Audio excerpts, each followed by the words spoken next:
Port Royal, the dice game, our impressions after a 2-player game. Fanny Rob over here, Evil Jeff. Both of us are fans of Port Royal, the card game. This game, we're playing to 20 points, or you might be able to make it quicker if you can get 7 pusher lucks, 6 pusher lucks, 5 pusher lucks as you get closer. I gotta say, I had no idea when I got this game that it was a roll and write. I thought it was gonna be some sort of dice game, kind of dice placement. I knew it was gonna be pressure luck because of the original game. But I do think that the roll and write thing actually really does fit this. It has the pusher luck element of the original when can't roll 2 ships twice. But you're also building your engine so you can repel. And you have this map where you're kind of branching out and you have to kind of figure out, I need a yellow ship to get here. Do I really want to push it? Because the first player to get that treasure, it's wiped out.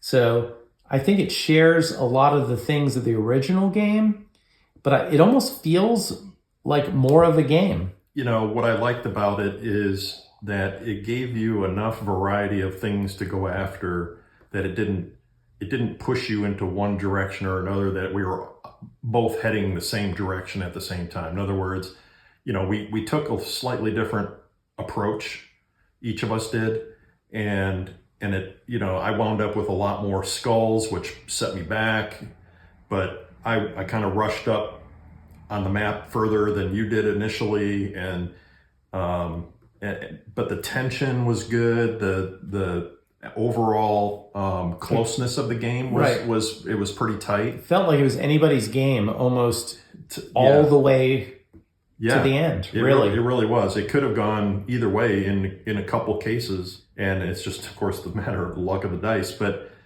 what's interesting about it is it's an engine building, so you get to experience that. You get to chuck some dice. You get to press your luck. You get to explore the Caribbean or the ocean areas and try to build that engine the way that you want to build it. Recruit your people so that you can have extra swords to repel and get yourself. You're almost like, to me, it's like you're building up to the possibility of having that one big turn that wins the game. Yeah. And kind of Port Royal, the card game is the same way. We've had some really epic. In fact, I think our video, if I can find it and put the link up here, I will, had an amazing last turn, the one that we filmed.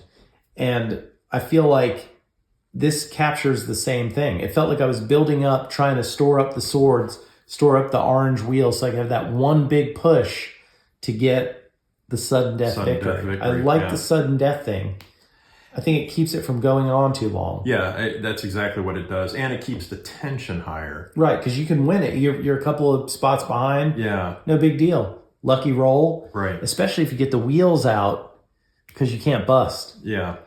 Yeah, no, it's a fun game. Components are good. The table presence is good. The size is pretty compact on the table. It feels like a lot more game than the amount of stuff we have. Yeah, right? Really. I mean, when you think about it, besides your player board here, this is it right here, and this is just a score track. So it's really, this is the main board you're playing on most of the time. Right. That's true. I guess the only thing you'd need to know is that when you hit these spots, you get you take a picture of that and take this on the road. Yeah. I will mention, we have not played the other chapters, but there are other maps that remind me of Dungeons, Dice, and Danger, where you have the different dungeons. Mm-hmm. And the other thing that reminds me of that in this game is the fact that you get these treasures, and once somebody gets the treasure, no one else can get that for that board. So it's like, that's the main race besides to points. The other ones will add things that, like gunners, captains, and as you get further on, I think the fourth chapter actually has like almost everything put into the one. I felt like, this took us, about 45 minutes? Yeah, and we were playing kind of slowly because we didn't, we're just hanging out. We're not really trying to get it done quickly. But yeah, I think that if we were going to play this now that we both have played it, because this is the first time I played it, This is my second playthrough.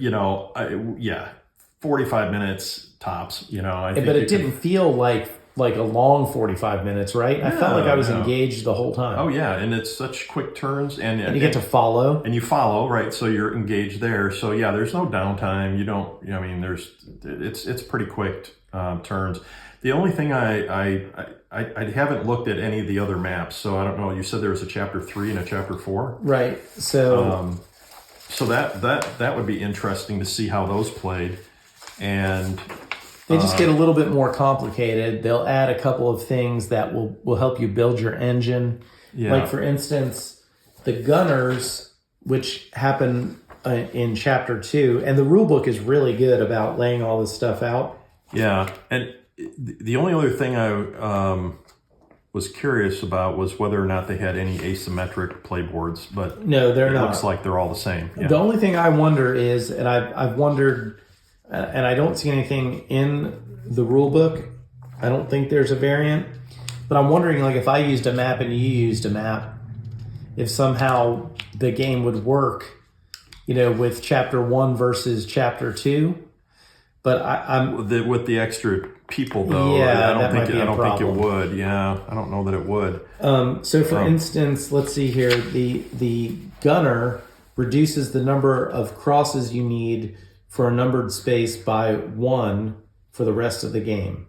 Okay, in the second chapter, for instance, some of these show that you have to have at least a movement of 4.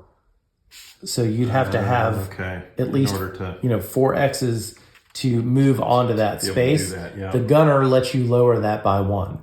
So it adds more difficulty, but then it also adds ways to change that. So that could possibly increase the length of the game, I suppose, making it a little bit more challenging because you'd have to build your engine a little bit more, maybe. I don't know. We haven't played it other than just this first chapter. Yeah, but I thought the first chapter was a great game. Oh, it was a ton of fun. I mean, on its own, if this was the only map and I had to play it over and over again, this game would still be over a 7 out of 10 for me. I mean, I would totally play these other ones.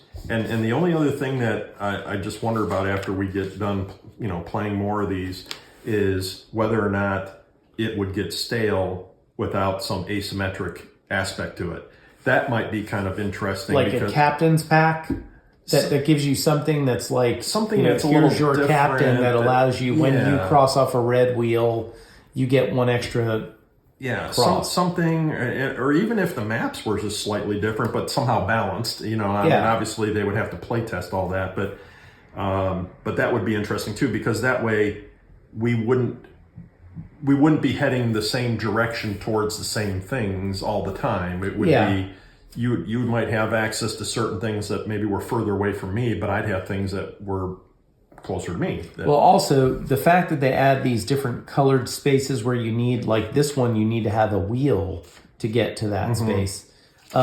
It seems to me that the options, even though it's the same map, your particular strategy might actually still be way different because you decide you want to go for the merchant ships and get these things to build your engine that way. Whereas I might be going to get as much swords as I can so that I can have that one big turn. And I don't know which strategy would be the best. Yeah, I don't know. And there's still, in just the way that this is set up, there's some blocking that took place in the game that we played. There's blocking and choosing. You need yellow, I'm going to take yellow. Exactly. And there's also blocking with the treasures because you get it before I do. If you can make me waste 3, crosses to get to a space before the treasure and you get it first, then you would. Yeah. So, but it's not like it's not mean. No, it's not a really mean game at all. It's just there is some of that can take place. That someone needs a ship. You could also use it, or maybe it doesn't benefit you quite as much, but that you're going to deprive someone from getting there first. It's worth it. Well, it's to me, and that was another question I was going to ask. Theme-wise, I feel like the theme shines through. I do feel like I'm exploring the ocean as a pirate or a privateer. Like I'm trying to get some crew. I'm going around doing a little bit of island hopping, trying to get stuff. It's almost like if you were looking for treasure and you didn't find it, it's kind of a pressure luck built into it. Yeah. It does, somehow it has a pirate feel to it. Yeah, I mean, they've done such a great job with the original game, and now this one feels very much like the original in a different way, you know, with the dice and everything and the roll and write. But it still feels very similar, and it's a good game. My only complaint at all is the fact that, and again, it's just because we haven't played it enough, and a lot of times we figured it out, was that you've got the, you know, A3, you're like black A3, 1. Yeah, you're used to saying when you call things out, you know, like B3, either like numbers bingo. or numbers or letters or a combination, not colors. Colors and letters. Yeah, so A black just doesn't roll off the tongue. Exactly. That's my only beef. But the dice are actually chunky and fun to roll. Oh, yeah. These ships, nice wooden. The wheels, pretty. The colors are not your normal player colors, which I actually kind of like. Mm-hmm.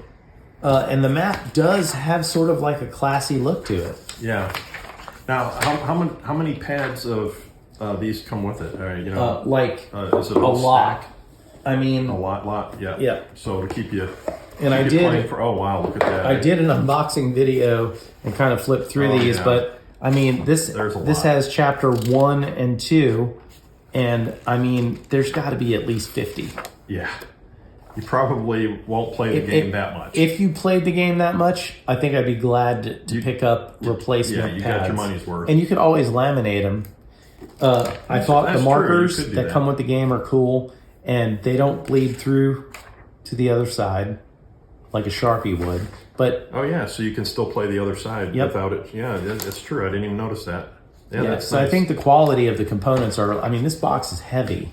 Yeah. It's heavier actually than the base game. The base game has cards, and I think what I might do is, if I can fit the rule book and the cards, I might just combine them into one box. Yeah. And then all my Port Royal, or it's Port Royal. I feel like it should have an E at the end if they want me to call it Port Royal.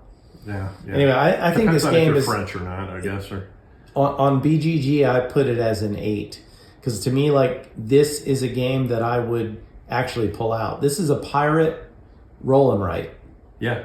No, that is good. It's solid. Yeah. I feel like it can only go up from here.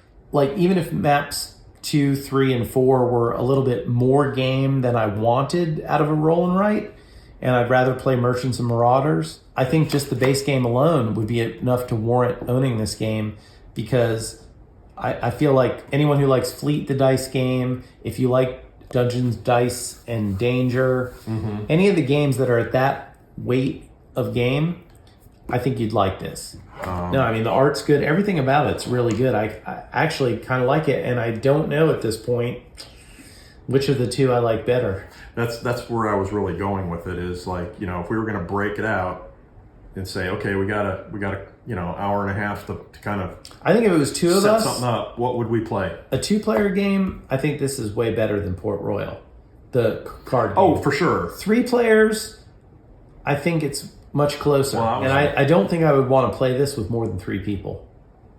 I feel like I don't want to do the following, and I feel like at that point it might be a little bit longer. Yeah. 4 might be okay. 5 seems like there's other games I would play. Yeah, 5. I don't think. I think the sweet spot with this one is definitely 3. Yeah. Probably. And the 2-player game was fun though. I like that the active player gets to choose first and then last again, because it actually lets the game develop quicker. Yeah. It makes up for the not following, I guess, when you're playing with more people. Yeah, I think just or adds, following when you have more people. Yeah, it just adds a little bit of speed to the game, I think. Yeah, well designed, great job, Alexander Pfister.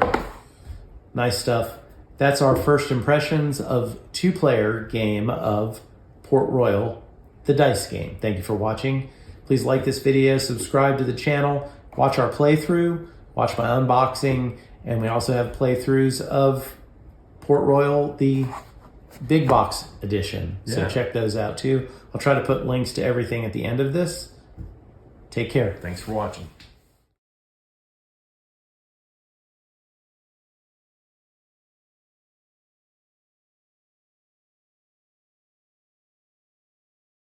like that intro. That intro sucks. It sucks.